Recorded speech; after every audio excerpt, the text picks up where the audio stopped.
Hi friends, happy new year. എല്ലാവർക്കും കാറ്റത്തെ കിളിക്കൂടെ റിവ്യൂയിലേക്ക് സ്വാഗതം. ഈ റിവ്യൂ നിങ്ങൾക്ക് ഇഷ്ടമായെങ്കിൽ ലൈക്ക് ചെയ്തും സബ്സ്ക്രൈബ് ചെയ്തും സപ്പോർട്ട് ചെയ്യണേ. അടുക്കളയിലേക്ക് വന്ന ഭാസ്കരൻ ചോറും സാമ്പാറും ഒക്കെ എടുത്തു കഴിച്ച് പാത്രം സിങ്കിലേക്ക് വെച്ച് പഴം കഴിച്ച് പഴത്തൊലി എടുത്ത് ജനലിലേക്ക് വലിച്ചെറിഞ്ഞ് അവിടെ നിന്ന് പോവുകയാണ്. പിന്നീട് കാണിക്കുന്നത് സുഭാഷിന്റെ ജോലി സ്ഥലത്തേക്ക് വരികയാണ് സുധീഷ് ചോദിക്കുന്നു, സുഭാഷ് ഏട്ടാ ജോലി എങ്ങനെയുണ്ട്? സുഭാഷ് പറയുന്നു, ഇച്ചിരി ബുദ്ധിമുട്ടാടാ, നീ വന്ന് ഹെൽപ്പ് ചെയ്യും. ഇത് കേട്ട് സുഭാഷിന്റെ അരികിലേക്ക് വന്ന സുധീഷ് ചോദിക്കുന്നു, ശരിക്കും ഹെൽപ്പ് ചെയ്യണോ ചേട്ടാ? ഞാൻ വേണമെങ്കിൽ ചെയ്യാം. സുഭാഷ് പറയുന്നു, മാറി നിൽക്കടാ. വേണ്ടേ? ഒരു ജ്യൂസ് എടുത്ത് നീട്ടിക്കൊണ്ട് സുധീഷ് പറയുന്നു, സുഭാഷ് ഏട്ടാ നല്ല ദാഹം തോന്നിയപ്പോഴേ ഒരു ജ്യൂസ് കുടിക്കാൻ കയറിയതാ, അപ്പോ ചേട്ടന് ഒരെണ്ണം വാങ്ങി. സുഭാഷ് പറയുന്നു, എന്നോടുള്ള സ്നേഹം കൊണ്ട് നീ ജ്യൂസ് വാങ്ങി വന്നുവല്ലേ, അല്ലാതെ നിനക്ക് എന്തോ സാധിക്കാനുള്ള കൈക്കൂലിയുമായിട്ട് വന്നതല്ല. സുധീഷ് ചോദിക്കുന്നു, എന്താ സുഭാഷ് ഏട്ടാ ഇങ്ങനെ? സുഭാഷ് ചോദിക്കുന്നു, എന്താ കാര്യം? കാശ് വല്ലതും വേണോ? കാശൊന്നും വേണ്ടാന്ന് സുധീഷ് പറയുമ്പോൾ സുഭാഷ് ചോദിക്കുകയാണ്, പിന്നെ എന്തിനാ ആർക്കും വേണ്ടാത്ത ഈ കളർ വെള്ളം വാങ്ങിക്കൊണ്ട് വന്നത്? നീ പറ, എനിക്ക് പണിയുണ്ട്. അത് സുഭാഷ് ഏട്ടാ വേറൊരു കാര്യമാണെന്ന് സുധീഷ് പറയുമ്പോൾ സുഭാഷ് ചോദിക്കുന്നു, വേറൊരു കാര്യോ? നീ പേടിപ്പിക്കാതെ കാര്യം പറ. അത് ചേട്ടാ, ഞാൻ നിധിയുടെ അടുത്ത് ഒരു ചെറിയ നുണ പറഞ്ഞു. സുഭാഷ് പറയുന്നു, ഒരു നുണ? നീ അവളുടെ അടുത്ത് നുണ മാത്രമേ പറഞ്ഞിട്ടുള്ളൂ എന്ന് പറ. എടാ, ആ പെണ്ണാണ് നിന്നെ പ്രപ്പോസ് ചെയ്തതെന്ന് നുണ പറഞ്ഞ വേന്ദ്രനല്ലേടാ നീ. പറ, എന്തൊക്കെയാ നുണയാ പറഞ്ഞിരിക്കുന്നത്? സുധീഷ് പറയുന്നു, സുഭാഷ് ഏട്ടനെ പറ്റി ഒരു ചെറിയ കള്ളം, അത്രേ ഉള്ളൂ. സുഭാഷ് ചോദിക്കുന്നു, എന്നെ പറ്റി കള്ളം പറയാനോ? എന്തിന്? സുധീഷ് പറയുന്നു, നമ്മുടെ വീടിനെയും വീട്ടുകാരെയും പറ്റി ആദ്യം പറഞ്ഞപ്പോഴേ ഞാൻ ഒന്നും നോക്കാതെ ചേട്ടൻ വലിയ ആർക്കിടെക്ട് ആണെന്ന് ഞാനങ്ങ് തട്ടിവിട്ടു. ഇത് കേട്ട് ഞെട്ടി സുഭാഷ് ചോദിക്കുന്നു, ആര്? ഈ ഞാനോ? സുധീഷ് പറയുന്നു, ഇപ്പോഴല്ല മുമ്പ്, പക്ഷേ ഇപ്പൊ അവള് കറക്റ്റായിട്ട് ഓർത്തു വെച്ച് എന്നോട് അത് ചോദിച്ചു. സുഭാഷ് ചോദിക്കുന്നു, എന്നിട്ട് നീ സത്യം പറഞ്ഞില്ലേ? സുധീഷ് പറയുകയാണ്, അത് ചേട്ടനൊരു മേസ്തിരിയാണെന്ന് പറയാൻ പറ്റും. സുഭാഷ് ചോദിക്കുന്നു, അതെന്താ ഞാൻ മേസ്തിരിയല്ലേ? സുധീഷ് പറയുന്നു, അതല്ല ചേട്ടാ, അപ്പൊ ഞാൻ നുണ പറഞ്ഞതാണെന്ന് വിചാരിക്കൂലേ? സുഭാഷ് ചോദിക്കുന്നു, അതുകൊണ്ട് നീ കള്ളം പറഞ്ഞതിന് ഞാൻ ഈ ജോലി ഉപേക്ഷിക്കണോ? സുധീഷ് പറയുന്നു, അയ്യോ അതല്ല, ഇന്നലെ അവളെ ചേട്ടന്റെ ഓഫീസിൽ ഒരു ജോലി ശരിയാക്കി തരുമോന്ന് ചോദിച്ചു. അവള് വിചാരിച്ചിരിക്കുന്നത് ചേട്ടൻ ഒരു ആർക്കിടെക്ട് ആണെന്ന്. സുഭാഷ് പറയുകയാണ്, ആ കുട്ടി എന്നെ കണ്ടപ്പോൾ ആർക്കിടെക്ട് ആണെന്ന് വിചാരിച്ചു അല്ലേ? എടപ്പൊട്ടാ, അവള് നിന്നെ പരീക്ഷിച്ചതാ. സുധീഷ് പറയുന്നു, ഏയ് അവളൊരു പാവാ, ഞാനതെന്ന് തിരുത്തിയായിരുന്നു. അവളുടേതുപോലെ ഡിഗ്രി ഒന്നും എടുത്ത ഒരു ആർക്കിടെക്ട് അല്ല, പകരം ഒരു സൂപ്പർവൈസർ ആണെന്ന് പറഞ്ഞു. സുഭാഷ് ചോദിക്കുന്നു, സൂപ്പർവൈസറോ? ഞാനോ? സുധീഷ് ചോദിക്കുന്നു, മേസ്തിരി മൂത്താലും സൂപ്പർവൈസർ അല്ലേ ചേട്ടാ, സ്വന്തമായിട്ട് പ്രോജക്റ്റുകളൊക്കെ ഏറ്റെടുത്ത് നടത്തുന്ന ആളാണെന്നാ ഞാൻ പറഞ്ഞത്. സുഭാഷ് പറയുന്നു, നമ്മുടെ വീടും പരിസരവും ഒക്കെ കണ്ടിട്ട് അവൾ അങ്ങ് വിശ്വസിച്ചു അല്ലേ? സുധീഷ് പറയുന്നു, അതൊക്കെ ഞാൻ പറഞ്ഞ ശരിയാക്കിയിട്ടുണ്ട്. ആ വീടുമേലൊരു കേസ് ഉള്ളത് കൊണ്ടാ ഒന്നും ചെയ്യാതെ കിടക്കുന്നതെന്ന് പറഞ്ഞു. അത് സത്യമല്ലേ? പിന്നെ അധികം വൈകാതെ നമ്മള് വേറൊരു വീട് വെക്കുമെന്നും പറഞ്ഞിട്ടുണ്ട്. ഇത് കേട്ട് കണ്ണു തള്ളി സുഭാഷ് പറയുന്നു, ദേ സുധീഷ്, ഇത് അപകടമാ. എടാ, ഇത് ഒരിക്കലങ്ങ് പൊളിയും. നീ ഈ നുണ കൊണ്ട് കെട്ടി പൊക്കി എത്ര എന്തെല്ലാം അങ്ങ് പണിയും. സുധീഷ് പറയുന്നു, അയ്യോ സുഭാഷ് ഏട്ടാ, അതൊന്നും പേടിക്കണ്ട, അതൊക്കെ ഞാൻ മാനേജ് ചെയ്തോളാം. ചേട്ടനെ ഒരേ ഒരു ഉപകാരം മാത്രം എനിക്ക് വേണ്ടി ചെയ്തു തന്നാ മതി. ഇനി എന്താ സുഭാഷ് ചോദിക്കുമ്പോൾ സുധീഷ് പറയുന്നു, അവളെ എഞ്ചിനീയറിംഗ് കഴിഞ്ഞിരിക്കുന്ന കുട്ടിയാ. അപ്പോ സുഭാഷ് ഏട്ടൻ അറിയാവുന്ന ഏതെങ്കിലും ആർക്കിടെക്റ്റിനോട് പറഞ്ഞിട്ട് അവൾക്കൊരു ജോലി വാങ്ങി കൊടുക്കാൻ പറ്റുമോ? ചേട്ടനോട് പറഞ്ഞ സംഘടിപ്പിച്ചു കൊടുക്കാമെന്നേ ഞാൻ വാക്ക് കൊടുത്തുപോയി. സുഭാഷ് ചോദിക്കുന്നു, എടാ, ആർക്കിടെക്റ്റിന്റെ പണി ഞാൻ വാങ്ങിച്ചു കൊടുക്കാനോ? ഞാൻ എവിടുന്ന് വാങ്ങിച്ചു കൊടുക്കാനാടാ? ഒരു പ്രാവശ്യത്തേക്കെന്ന് സുധീഷ് പറയുമ്പോൾ സുഭാഷ് പറയുന്നു, ഇവിടെ വല്ല കല്ല് ചുമക്കാനോ സിമന്റ് കൂട്ടാനോ ടൈല് പണിക്കോ വല്ലതും ആണെങ്കിൽ ഞാൻ നോക്കാം. സുധീഷ് പറയുന്നു, അപ്പോഴേക്കും പറ്റില്ലെന്ന് പറയല്ലേ ചേട്ടാ, ഒന്ന് ആലോചിച്ച് നോക്ക്. സുഭാഷ് പറയുന്നു, നീ പോകാൻ നോക്ക്. നിന്റെ ഈ മാതിരി കള്ളത്തരത്തിന് കൂട്ടു നിന്നാലേ ഞാനും കൂടി അങ്ങ് നാറിപ്പോകും. ചേട്ടാ, ഞാൻ പറയുന്നത് കേൾക്കുന്ന സുധീഷ് പറയുമ്പോൾ സുഭാഷ് പറയുന്നു, നീ എന്റെ ഇന്ന് അടി വാങ്ങിക്കുവേ. ആദ്യം ചെന്ന് ആ കുട്ടിയോട് സത്യമെല്ലാം തുറന്നു പറ, അതാ നല്ലത്. സുധീഷ് പറയുന്നു, ചേട്ടാ പ്ലീസ് ചേട്ടാ, നിങ്ങളും കൺസ്ട്രക്ഷൻ ഫീൽഡിൽ തന്നെയല്ലേ വർക്ക് ചെയ്യുന്നത്? എത്ര എഞ്ചിനീയർമാരെ നിങ്ങൾ കാണാറുണ്ട്. ആരോടെങ്കിലും ഒരു വാക്ക് ചേട്ടൻ ചോദിച്ചാൽ മതി, ശരിയാകുമെന്ന് എനിക്ക് ഉറപ്പാ. സുഭാഷ് പറയുന്നു, ദേ എനിക്ക് അങ്ങനെ ചോദിക്കാൻ പറ്റില്ല. അപ്പോൾ സുധീഷ് പറയുകയാണ്, സുഭാഷ് ഏട്ടാ, നിങ്ങളുടെ സ്വന്തം അനുജന്റെ ജീവിത പ്രശ്നമോ? സുഭാഷ് പറയുന്നു, ദേ ഇങ്ങനെ കള്ളം പറഞ്ഞ് കെട്ടിപ്പോക്കുന്ന ജീവിതം കൊണ്ട് കാര്യമില്ല സുധീഷേ. ദേ നീ ആ കുട്ടിയെ പിടിച്ചു നിർത്തി സ്നേഹം വാങ്ങാൻ നോക്കുന്നതിന് പകരം ആദ്യം ആ കുട്ടിയോട് സത്യം തുറന്നു പറ. ഞാൻ ആരാണ്, നീ ആരാണ്, നമ്മുടെ വീട് എന്താണ്, അങ്ങനെ എല്ലാം അങ്ങ് തുറന്നു പറ. ഇനി നിനക്ക് പറയാൻ പറ്റിയില്ലെങ്കിലേ ഞാൻ തന്നെ അങ്ങ് പറഞ്ഞോളാം. സുധീഷ് പറയുന്നു, അയ്യോ വേണ്ടായേ, സുഭാഷ് ഏട്ടനൊന്നും പറയുകയും വേണ്ട ചെയ്യുകയും വേണ്ട. ഇവിടെ വന്ന് ഇങ്ങനെ ഒരു സഹായം ചോദിച്ചാൽ എന്നെ പറഞ്ഞാൽ മതിയല്ലോ, ഞാൻ പോകുന്നു. പിന്നെ എന്ന് കരുതി അവളുടെ അടുത്ത് പോയി സത്യങ്ങളൊന്നും വിളിച്ചു പറയാൻ നിൽക്കല്ലേ, അതെങ്കിലും എനിക്ക് വേണ്ടി ഒന്ന് ചെയ്യും. പോടാന്ന് പറഞ്ഞ കയ്യിൽ കിട്ടിയതെടുത്ത് വലിച്ചെറിയുകയാണ് സുഭാഷ്. ജ്യൂസ് ജോലിക്കാർക്ക് കൊടുത്ത് ബൈക്കിലേക്ക് ചെന്ന് കയറിയ സുധീഷിനോട് സുഭാഷ് പറയുന്നു, എടാ സുധീഷ്, ഞാൻ പറയുന്നതൊന്ന് കേൾക്ക്. നമ്മളില്ലേന്ന് സുധീഷ് പറയുമ്പോൾ സുഭാഷ് പറയുകയാണ്, നീ പഠിച്ചോളൂ. പിന്നീട് കാണിക്കുന്നത് അടുക്കളയിലേക്ക് വന്ന നിധിയും നികേഷും കാണുകയാണ്. അടുക്കളയില് വെള്ളവും കറികളും ചോറുമെല്ലാം തുറന്നു വെച്ചിരിക്കുന്നതും സിങ്കെല്ലാം വൃത്തികേടാക്കിയിട്ടിരിക്കുന്നതുമെല്ലാം. നിധി അറപ്പോടുകൂടി നിൽക്കുമ്പോൾ നികേഷ് പറയുന്നു, എന്നും ഇത് തന്നെയാണ് ഏട്ടത്തി, സുഭാഷ് ഏട്ടൻ എന്നും പറയുന്നതാ, കഴിച്ചാൽ പാത്രം മൂടി വെക്കണമെന്ന്. ഒരു ദിവസം പോലും കേട്ടിട്ടില്ല. കഷ്ടം ഏട്ടത്തി, അത് ഞാൻ കഴുകിക്കോളാം. രാവിലെ സുഭാഷ് ഏട്ടൻ പോകുമ്പോൾ കഴുകി വെച്ചിട്ട് പോകുന്നതാ, അറ്റ്ലീസ്റ്റ് അങ്ങേര് കഴിച്ച പാത്രമെങ്കിലും കഴുകി വെച്ചൂടെ? സഹിക്കാൻ പറ്റാത്തതാ. നിധി ചോദിക്കുന്നു, എന്താ അച്ഛൻ മാത്രം ഇങ്ങനെ? നികേഷ് പറയുന്നു, ജനറ്റിക് എഞ്ചിനീയറിംഗ് പ്രോബ്ലം. ജന്മനാൽ അങ്ങനെയാ, തിരുത്താൻ പറ്റില്ല. ഈ സമയം നിധിയുടെ ഫോണിൽ ഒരു മെസ്സേജ് വരികയാണ്. നികേഷ് പറയുന്നു, നമ്പർ ആക്റ്റീവ് ആയല്ലേ? നിധി പറയുന്നു, അതെ, ഞാനൊരു കോള് ചെയ്തിട്ട് വരാം. അങ്ങനെ നിധി അവിടെ നിന്ന് പോകുമ്പോൾ അടുക്കളയെല്ലാം വൃത്തിയാക്കുകയാണ് നികേഷ്. തുടർന്ന് നിധി രാജീവിന്റെ ഫോണിലേക്ക് വിളിക്കുകയാണ്. ഫോൺ അറ്റൻഡ് ചെയ്ത് രാജീവ് ചോദിക്കുന്നു, ഹലോ ആരാ? നിധി ഒന്നും മിണ്ടാൻ നിൽക്കുമ്പോൾ രാജീവ് വീണ്ടും ഹലോ എന്ന് പറയുകയാണ്. നിധി അച്ഛാന്ന് വിളിക്കുകയാണ്. ഇത് കേട്ട് കണ്ണു നിറങ്ങിയിരിക്കുകയാണ് രാജീവ്. നിധി പറയുന്നു, അച്ഛൻ ഞാൻ നിധിയാ. ഇന്ന് പുതിയ ഫോണും സിം കാർഡും കിട്ടിയത്. ആദ്യം കോള് ചെയ്യുന്നത് അച്ഛനെയാ. അച്ഛൻ എങ്ങനെയുണ്ട് ഇപ്പോൾ? രാജീവ് ചോദിക്കുന്നു, എന്തിനാ നീ എനിക്ക് ഫോൺ ചെയ്തത്? നിധി പറയുന്നു, അച്ഛ, എനിക്ക് അച്ഛനോട് കുറെ സംസാരിക്കാൻ തോന്നുന്നുണ്ട്. ഫോൺ വെക്കില്ലേ അച്ഛ, പ്ലീസ്. അച്ഛന് സുഖമല്ലേ? ഹേമയും സാന്ദ്രയും അരികിലേക്ക് വരുമ്പോൾ രാജീവ് പറയുന്നു, ഞാൻ സുഖമായി ഇരിക്കണമെന്നാണ് ആഗ്രഹമെങ്കിൽ നീ ഇത് ചെയ്യില്ലായിരുന്നല്ലോ. നിധി ചോദിക്കുന്നു, ആരോഗ്യം എങ്ങനെയുണ്ട് ഇപ്പോൾ? രാജീവ് പറയുന്നു, ദേ നോക്ക്, ചുമ്മാതൊരു നാടകം എന്റെ അടുത്ത് വേണ്ട. പറയാനുള്ളത് ഞാൻ പറയാം. എനിക്കൊരു മകൾ ഉണ്ടായിരുന്നു എന്നത് സത്യമാണ്, പക്ഷെ അവള് മരിച്ചുപോയി. ഇത് നിന്റെ ഭാഗത്തു നിന്നുള്ള അവസാനത്തെ ഫോൺ കോൾ ആയിരിക്കണം, ഓക്കെ? അങ്ങനെ രാജീവ് ഫോൺ കട്ട് ചെയ്യുമ്പോൾ അച്ഛാന്ന് വിളിച്ച് പൊട്ടിക്കരയുകയാണ് നിധി. ഹേമ പറയുന്നു, ഇവക്ക് ഇതിന്റെ വല്ല ആവശ്യം ഉണ്ടായിരുന്നോ? നിങ്ങളുടെ വായിന്ന് ഇങ്ങനൊരു കാര്യം കേൾക്കേണ്ട ആവശ്യം എന്തായിരുന്നു അവൾക്ക്? രാജീവ് ഒന്നും മിണ്ടാതെ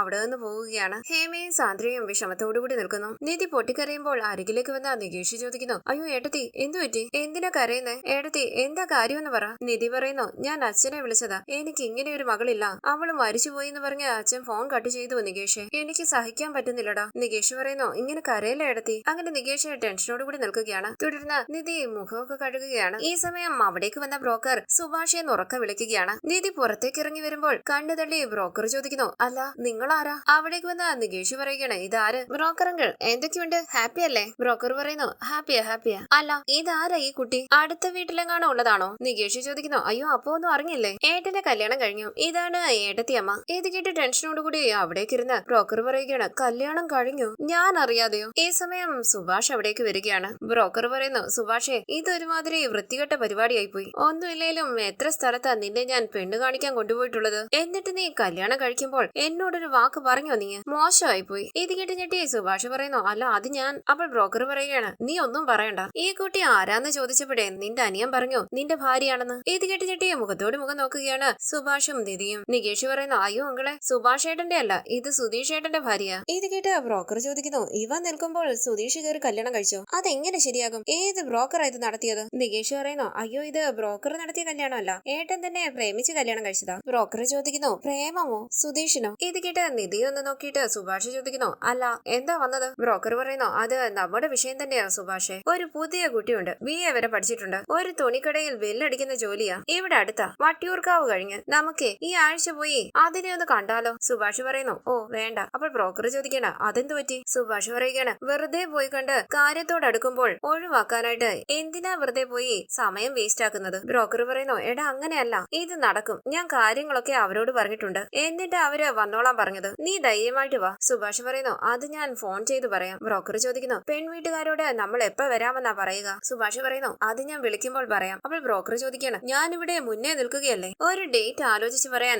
ഇത്രയും പാടുണ്ടോ? ഈ സമയം ബൈക്കിൽ അവിടേക്ക് വരികയാണ് സുധീഷ്. ബ്രോക്കർ പറയുന്നു, പ്രേമിച്ച് നടത്തിയ കല്യാണമാണെങ്കിലും നമ്മളോടൊന്ന് പറയാമായിരുന്നു. സുധീഷ് ചോദിക്കുന്നു, അങ്ങനെ നിർബന്ധമൊന്നുമില്ലല്ലോ. ഓ, നാട്ടിലെ ആൺപിള്ളേരും പെൺപിള്ളേരും പ്രേമിച്ച് കെട്ടാൻ തുടങ്ങിയാലേ നിങ്ങളുടെ കാര്യം കട്ടപ്പുകയാകുമല്ലേ? ഇത് കേട്ട് ബ്രോക്കർ ദേഷ്യത്തോടു കൂടി നിൽക്കുമ്പോൾ സുധീഷ് പറയുന്നു, അയ്യോ ചേട്ടാ, ഞാൻ ചുമ്മാ പറഞ്ഞതാ. ഇത്തവണ നമ്മുടെ ചേട്ടന് വേണ്ടി എവിടെയാ പെണ്ണ് കാണാൻ പോകണ്ടേന്ന് പറ. ബ്രോക്കർ പറയുന്നു, അതിന് നിന്റെ ചേട്ടൻ സമ്മതിക്കണ്ടേ? സുഭാഷ് പറയുന്നു, ഞാൻ ഫോൺ ചെയ്ത് പറയാന്ന് പറഞ്ഞില്ലേ, നിങ്ങൾ ചെല്ല്. ബ്രോക്കർ പറയുകയാണ്, വേണ്ടെങ്കിൽ വേണ്ടാന്ന് വേഗം പറയണം. നല്ല ഫാമിലിയാ, എനിക്ക് കൊള്ളാവുന്ന വേറെ ചെക്കനെ കൊണ്ട് കൊടുക്കണം. ഇവിടെ കിടന്ന് കറങ്ങിയാ പോരാ. അങ്ങനെ ബ്രോക്കർ അവിടെ വന്ന് പോകുമ്പോൾ നിധി പറയുകയാണ്, അയാള് നല്ല കാര്യമല്ലേ പറഞ്ഞത്, എന്തിനാ വെറുതെ പറഞ്ഞു വിട്ടത്? നികേഷ് പറയുകയാണ്, സുഭാഷ് ഏട്ടൻ ഇതുവരെ എത്ര പെണ്ണ് കണ്ടു എന്നാ വിചാരം? 13 പേരെ. നിധി ചോദിക്കുന്നു, എന്നിട്ട് ആരെയും ഇഷ്ടപ്പെട്ടില്ലേ? നികേഷ് പറയുന്നു, എല്ലാവരെയും സുഭാഷ് ഏട്ടൻ ഇഷ്ടപ്പെട്ടു. പക്ഷേ നിധി ചോദിക്കുകയാണ്, അവർക്ക് സുഭാഷ് ഏട്ടനെ ഇഷ്ടപ്പെട്ടില്ലേ? കാണാൻ മോശമല്ല, നല്ലൊരു ജോലിയുണ്ട്, സ്വന്തമായിട്ട് ഒരുപാട് പ്രോജക്ട്സ് ഏറ്റെടുത്ത് നടത്തുന്നു. ഇത് കേട്ട് ഞെട്ടി നികേഷ് ചോദിക്കുന്നു, പ്രോജക്ട്സോ? സുധീഷ് പറയുകയാണ്, അതെ അതെ, പക്ഷേ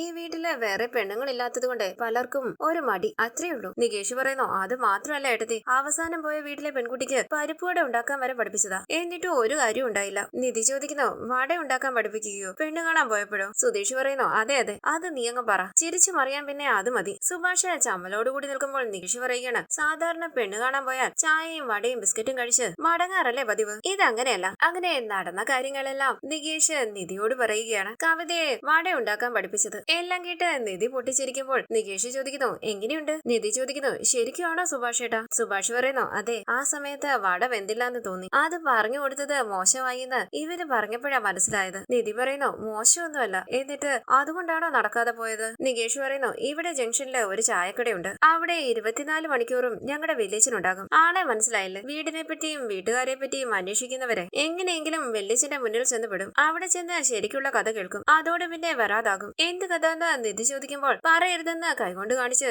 സുധീഷ് പറയുന്നു അതൊന്നുമില്ല, നുണക്കഥകളാ. അതെ, നല്ല രീതിയിൽ ഞങ്ങൾ ജീവിക്കുന്നത് കണ്ടിട്ട് അയാൾക്ക് സഹിക്കാൻ പറ്റാത്ത അസൂയ, അതുകൊണ്ടുണ്ടാക്കി വിടുന്ന ഓരോ കഥകളെ. അല്ലാതെന്താ? നികേഷ് പറയുന്നു കുറെയൊക്കെ സത്യം ഉണ്ടല്ലോ ഏട്ടാ. സുധീഷ് പറയണ എന്ത് സത്യം? ഒരു സത്യവും ഇല്ല. എല്ലാവർക്കും ഈ വീട് ഉപേക്ഷിച്ച് ഏട്ടൻ അവരുടെ കൂടെ പോണം. പക്ഷേ സുഭാഷ് ഏട്ടൻ അത് പറ്റില്ല. അത് തന്നെയാ കാരണം. നീ വന്നേ, വാട പറയട്ടെ എന്ന് പറഞ്ഞ് നികേഷിനെയും ചേർത്ത് പിടിച്ച് അകത്തേക്ക് പോവുകയാണ് സുധീഷ്. തുടർന്ന് നികേഷ് ചോദിക്കുന്നു എന്താ ഏട്ടാ? ചുവരിലേക്ക് ചേർത്ത് നിർത്തി സുധീഷ് പറയുന്നു ആവശ്യമില്ലാത്ത കാര്യങ്ങൾ ഓതിക്കൊടുത്താലുണ്ടല്ലോ നിന്റെ പല്ലടിച്ച് താഴെ ഇടും ഞാൻ. നികേഷ് പറയുന്നു ഞാൻ സത്യമല്ലേ പറഞ്ഞത്? സുധീഷ് പറയുകയാണ് എല്ലാ സത്യവും നീ അങ്ങനെ പറയണ്ട കേട്ടല്ലോ. നികേഷ് പറയുകയാണ് അത് ശരി, നിങ്ങൾ ശരിക്കും ഉള്ള കള്ളത്തരമൊക്കെ പറഞ്ഞ് ഏട്ടത്തിയമ്മയെ പറ്റിച്ചോണ്ട് വന്നതാണല്ലേ? സുധീഷ് പറയുന്നു പോടാ അവിടുന്ന്, മേലാൽ ഇങ്ങനെ അനാവശ്യ വർത്താനം നിന്റെ വായിന്ന് വന്നാലുണ്ടല്ലോ എടാ അവള് പേടിക്കൂടാ. അതുകൊണ്ടല്ലേ, നല്ല മോനല്ലേ, പറയല്ലേ. ഇത് കേട്ട് തലയാട്ടി നികേഷ് അവിടെ നിന്ന് പോവുകയാണ്. തുടർന്ന് നിധി ചോദിക്കുന്നു സുഭാഷ് ഏട്ടാ സുധീഷ് പറഞ്ഞതാണോ സത്യം? അനിയന്മാരെ വിട്ട് പോകാൻ കഴിയാത്തത് കൊണ്ടാണോ സുഭാഷ് ഏട്ടന്റെ കല്യാണം നടക്കാത്തത്? സുഭാഷ് പറയുന്നു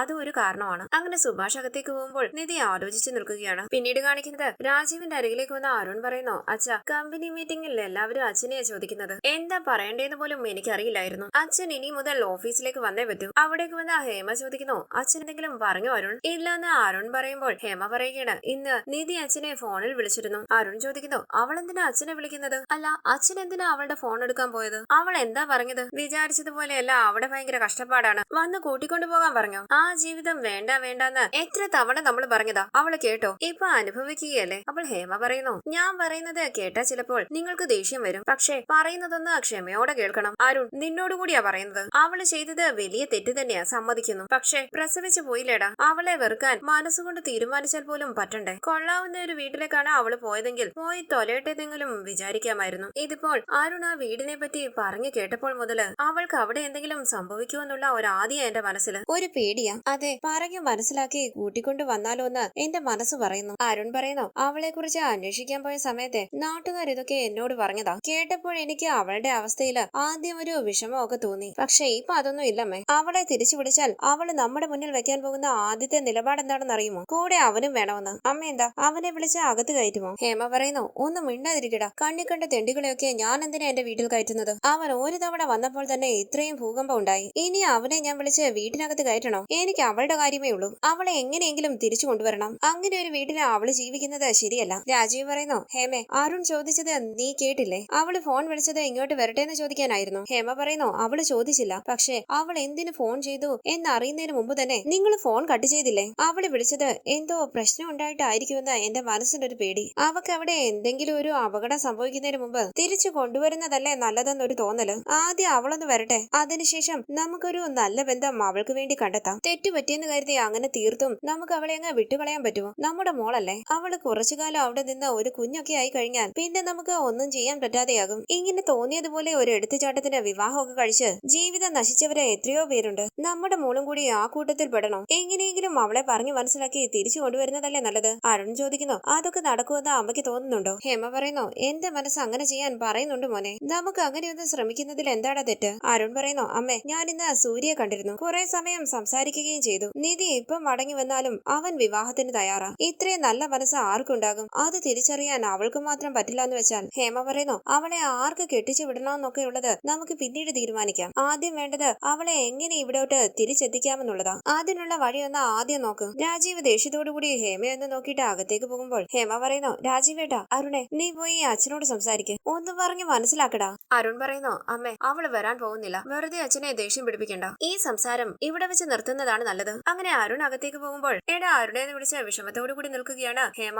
പിന്നീട് കാണിക്കുന്നത് സാന്ദ്രയുടെ ഫോണിലേക്ക് വിളിച്ച നിധി പറയുന്നു ഏട്ടത്തി ഞാൻ നിധിയാ. സാന്ദ്ര ചോദിക്കുന്നു ഇത് ആരുടെ നമ്പറാ? നിധി പറയുന്നു നമ്പർ എന്റേത് തന്നെയാ, പുതിയ സിം, പുതിയ ഫോണും എടുത്തു. ഏട്ടത്തിക്ക് സുഖമല്ലേ? സാന്ദ്ര പറയുന്നു അതെ, നിനക്ക് എങ്ങനെയുണ്ട്? ഇത് കേട്ട് വിഷമത്തോടു കൂടി ഇരിക്കുന്ന നിധിയെ കാണിച്ച് ഇന്നത്തെ എപ്പിസോഡ് അവസാനിച്ചു. ഇനി അടുത്ത എപ്പിസോഡ് പ്രൊമോ റിവ്യൂ. നിധി സാന്ദ്രയുമായി ഫോണിൽ സംസാരിക്കുമ്പോൾ സാന്ദ്രയുടെ അരികിലേക്ക് വന്ന അരുൺ സംശയത്തോടു കൂടി സാന്ദ്രയെ നോക്കുകയും ഫോൺ പിടിച്ചു വാങ്ങിച്ച് സംസാരിക്കുകയുമാണ്. നിധിയുടെ വാക്കുകൾ കേട്ട് ദേഷ്യത്തോടു കൂടി അരുൺ ചോദിക്കുന്നു എടി എല്ലാവരെയും വിട്ടെറിഞ്ഞ് ഓടിപ്പോയതല്ലേ നീ? പിന്നെ എന്താ നിനക്ക് നിനക്കിപ്പം വിളിക്കാനൊരു തോന്നല്? ഞങ്ങളെ നാണം കെടുത്താനുള്ള അടുത്ത വഴി ആലോചിക്കുകയായിരിക്കും അല്ലേ? നിധി പറയുന്നു, അങ്ങനെയൊന്നും പറയല്ലേ ഏട്ടാ. അരുൺ പറയുന്നു, ആ നാവ് കൊണ്ട് നീ എന്നെ ഇനി ഏട്ടാന്ന് വിളിച്ചു പോകരുത്. ഇത് കേട്ട് വളരെ വിഷമത്തോടുകൂടി നിൽക്കുകയാണ് നിധി. അരുണിനെ തടയാനാകാതെ വിഷമത്തോടുകൂടി നിൽക്കുകയാണ് സാന്ദ്ര. പിന്നീട് പ്രൊമോയിൽ കാണിക്കുന്നത് വീട്ടിലെ ജോലികളെല്ലാം സുഭാഷ് ഒറ്റയ്ക്ക് എടുക്കുന്നത് കണ്ട നിധി അനിയന്മാർക്ക് കൂടി ജോലികൾ വീതിച്ചു കൊടുക്കുകയാണ്. സുഭാഷ് അടുക്കള പണികൾ ചെയ്യുമ്പോൾ ചൂലുമായി മുറ്റത്തേക്ക് വരികയാണ് നിധി. ചിരിച്ചുകൊണ്ട് സുധീഷ് അരികിലേക്ക് വരുമ്പോൾ നികേഷും ഹരീഷും അവിടേക്ക് വരുന്നു. നിധി പുഞ്ചിരിച്ച് തന്റെ കയ്യിലിരിക്കുന്ന ചൂല് സുധീഷിന്റെ കയ്യിലേക്ക് കൊടുക്കുകയാണ്. നികേഷും ഹരീഷും പുഞ്ചിരിച്ച് അവരെ നോക്കുമ്പോൾ നിധി പറയുന്നു, ഇത് കൊണ്ടുപോയി